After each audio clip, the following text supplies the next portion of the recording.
Welcome back to Royal's Show. Today we're diving into one of the most controversial royal rumors making the rounds. The claim that Meghan Markle threatened to kill herself if Prince Harry reconciled with King Charles. It's a heavy story, and before we begin, I want to stress something important. Suicide and mental health are serious issues.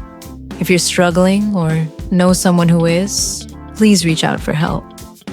In the US, you can call or text 988 for the Suicide Crisis Lifeline.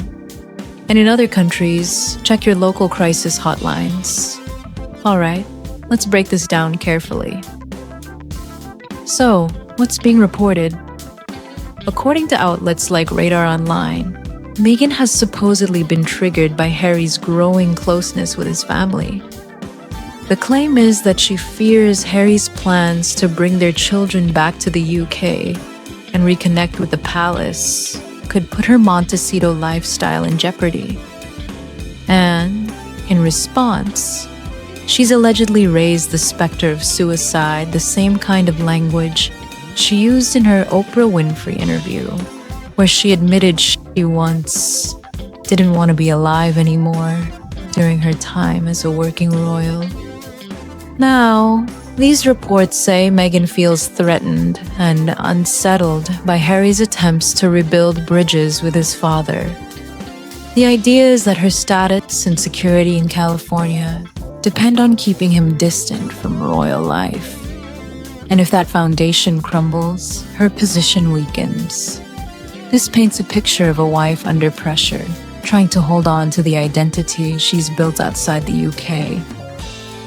But here's the key question. Is this genuine distress, or is it, as critics claim, a manipulative card being played to control Harry's decisions? Let's rewind for some context. When Meghan sat down with Oprah back in 2021, her confession about feeling suicidal shocked the world. Some people felt enormous sympathy, seeing it as a brave disclosure about the dark side of royal life. Others doubted her sincerity, suggesting she was exaggerating to win sympathy. That split reaction has never gone away, and it's exactly why today's rumor is so explosive.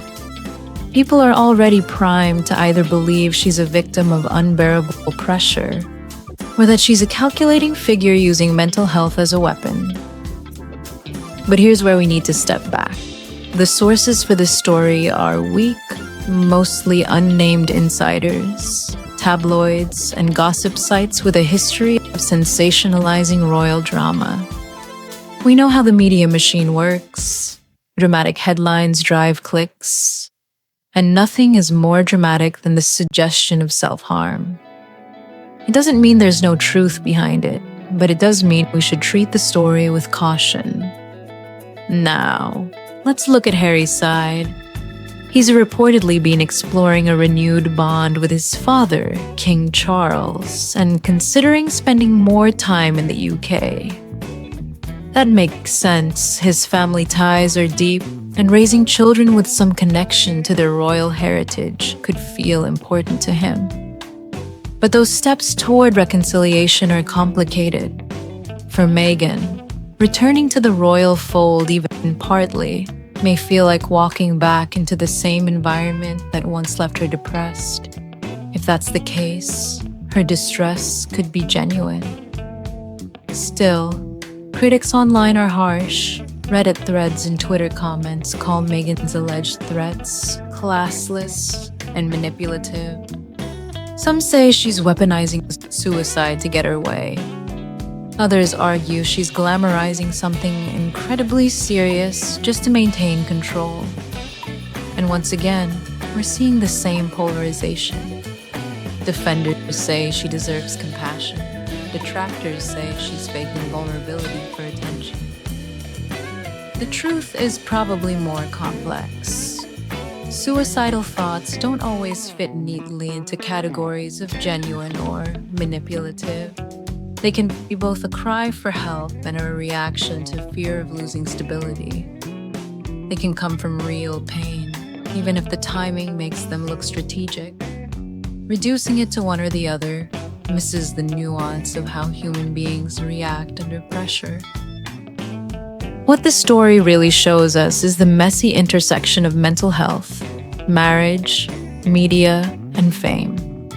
Meghan has always been polarizing, adored by some, despised by others. Harry is caught in the middle, torn between loyalty to his wife and his longing for family ties. The media amplifies every rumor, framing it in the most dramatic way possible, and the public, already divided, falls back into their camps. Meghan the victim, Meghan the manipulator. So how should we respond as viewers? First, with skepticism, the claims are unverified. Second, with empathy, even if Meghan is flawed, weaponizing someone's supposed suicidal thoughts for clicks is cruel. And third, with awareness, the media benefits when we argue about Meghan's motives, instead of questioning why tabloids push these stories so aggressively. At the end of the day, whether this allegation is true or just another tabloid spin, it highlights how vulnerable mental health narratives become once they're part of celebrity culture. If it's true, Meghan needs support, not scorn. If it's false, it's an example of how dangerous gossip can be. Either way, we should resist turning it into entertainment. So, in summary, Meghan Markle is once again at the center of a storm this time, accused of threatening suicide if Prince Harry moves closer to King Charles. Some see it as manipulation, others as a sign of genuine distress. The media is capitalizing on the drama, and the public is as divided as ever. But behind the gossip is a reminder: suicide is not a storyline. It's a serious, painful reality that deserves compassion and care. If you enjoyed this breakdown, subscribe to Royal's show for more thoughtful coverage, not just tabloid headlines. Share your thoughts below, but please keep the conversation respectful. And remember, if you or someone you know is struggling with suicidal thoughts, help is available. Thanks for listening, and I'll see you in the next episode.